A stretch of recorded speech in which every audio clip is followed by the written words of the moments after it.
Class 8th Hindi lesson 1 और भी दूं। कल मैं आपको पढ़ाई थी यहाँ तक, भाल पर मल दो चरण की धूल थोड़ी, शीश पर आशीष की छाया घनेरी। यहाँ तक। आशा ही नहीं पूर्ण विश्वास है कि ये कविता आपको समझ में भी आई होगी। तो चलिए इसके आगे हम देखते हैं। स्वप्न अर्पित प्रश्न अर्पित, आयु का क्षण क्षण समर्पित, चाहता हूँ देश की धरती तुझे कुछ और भी दूं। तो देखिए, कवि अपना सर्वस्व, अपना सब कुछ अर्पण करने की अभिलाषा रखता है और उसे स्वीकार करने के लिए मातृभूमि से आग्रह भी करता है। कवि कहता है, स्वप्न अर्पित प्रश्न अर्पित, हे मेरी मातृभूमि, तुम्हारे लिए तो मेरे सारे स्वप्न भी अर्पित हैं, मेरी सारी इच्छाएं भी अर्पित हैं।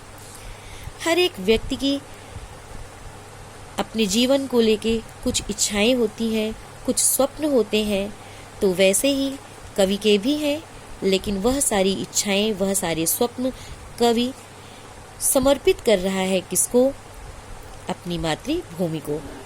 तो कवि कहता है कि हे माँ, मैंने अपने जीवन को संवारने के लिए जो सपने देखे हैं, उन सपनों को और भविष्य को जानने समझने के लिए जिन प्रश्नों को मन में रखा है,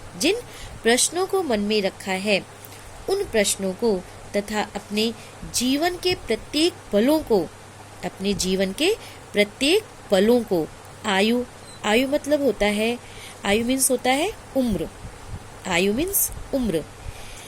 तो कह रहे हैं कि अपने उम्र का क्षण क्षण, पल पल, समय समय, यह सब कुछ मैं आपको समर्पित कर देना चाहता हूँ। चाहता हूँ देश की धरती तुझे कुछ और भी दूं, लेकिन इन सब के अलावा भी हे मेरी मातृभूमि, मैं आपको कुछ और भी देना चाहता हूँ। तो आगे देखिए, तोड़ता हूँ मोह का बंधन क्षमा दो, गाँव मेरे द्वार घर आंगन क्षमा दो, आज सीधे हाथ में तलवार दे दो और बाएं हाथ में ध्वज को थमा दो। कवि अपने घर, आंगन, गांव सबसे माफी मांगना चाह रहा है। क्यों माफी मांगना चाह रहा है?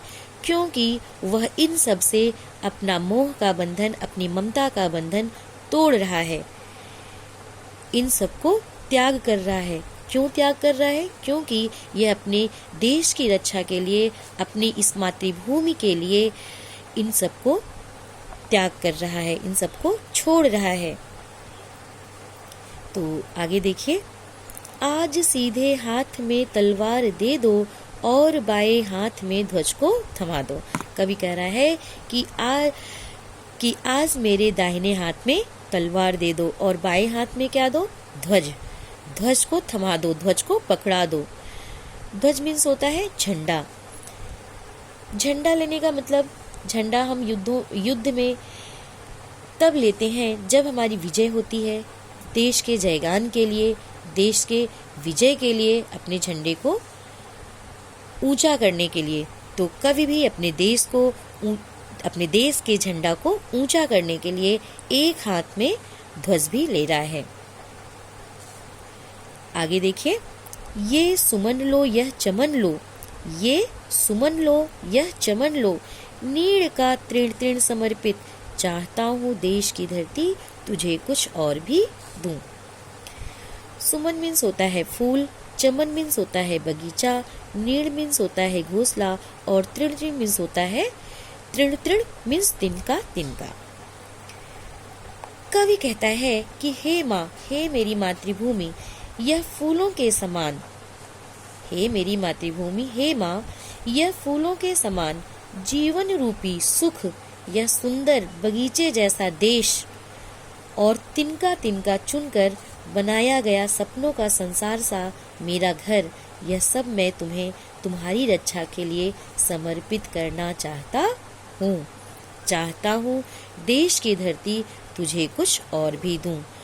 कवि कहना चाह रहा है कि कवि को लगता है कि मातृभूमि का कर्ज उनके ऊपर बहुत बड़ा है और वह जितना भी जो भी कुछ कर रहा है देश के लिए, मातृभूमि के लिए, वह सब कुछ कम ही है। तो आज बस इतना ही, आगे कल। आज का आपका होमवर्क है,